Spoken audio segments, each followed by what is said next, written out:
Hi, I'm Sarah Mansoor. I'm the founder of Bare Necessities. We're a small enterprise that wants to create a waste-free world.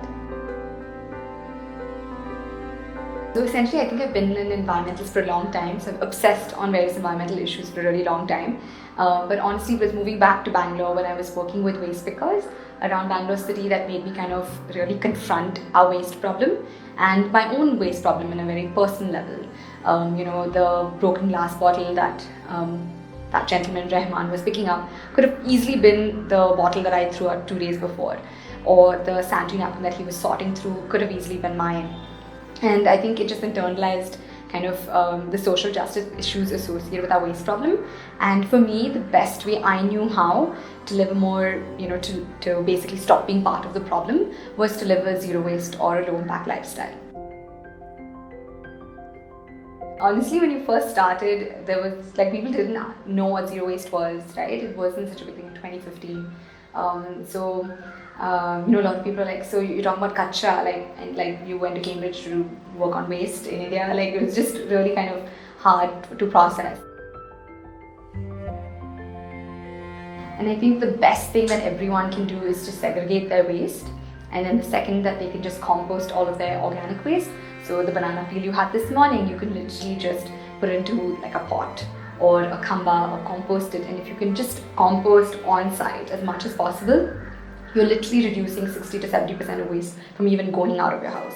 7 billion of us on this planet, and if we're all kind of constantly brushing our teeth, waking up in the morning, using that plastic toothbrush, and just consuming in this mindless kind of way, we are really impacting our health and environment altogether.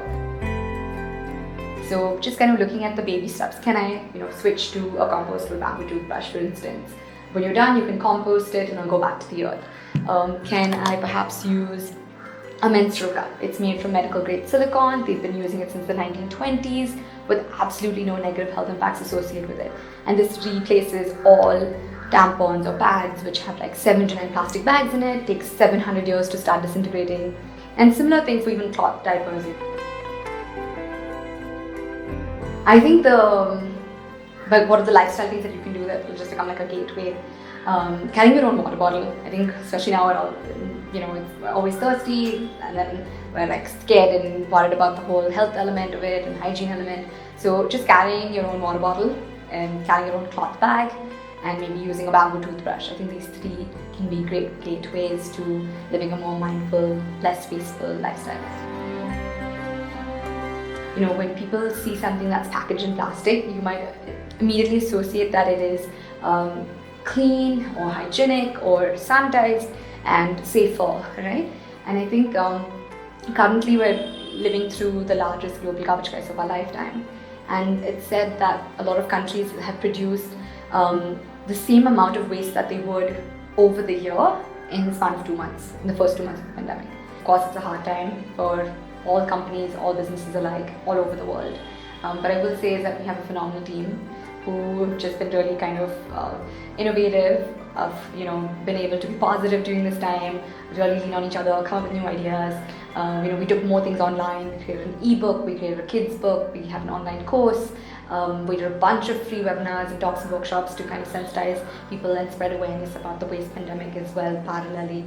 The sheer amount of medical waste that we have, the equipment that needs to be disposed of. And I think honestly that's opened up a big can of worms with the social justice issues associated with our waste problem again, because who is the one who is collecting all of that, right? And we aren't segregating properly sometimes, and often it's our waste picker community or our waste warriors, like I like to call them. So I think we need to really strengthen waste infrastructure systems, whether that needs to be really smart, low carbon incinerators that are often used for sanitary napkins, etc., can now be used for processing masks and equipment in a safer way that won't be polluting. And these decentralized solutions need to be on ground and off-site. So every apartment complex should have it, every office should have it, every hospital should have it, obviously.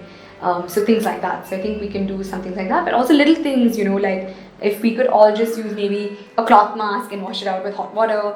WHO says that we can, that works just as well. once you go green and you realize that there's so many health impacts and it works for you, you just wouldn't want to convert back into your previous way of living.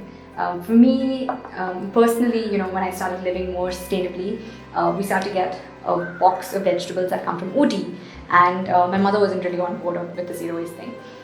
But she just loved the quality of vegetables that were then coming home. So for her, it was like, she could feel the difference. She's like, this is what I used to have growing up. So it was like a health benefit. So also noticing what are the core benefits of living a more sustainable lifestyle.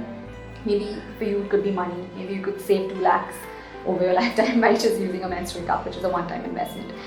So everyone's motives are different. It might be health, it might be economic, it might be environmental. But once you feel it and live it, and then you wouldn't want to have that detrimental impacts on the environment. And yeah, I think once you go green, you'll never go back.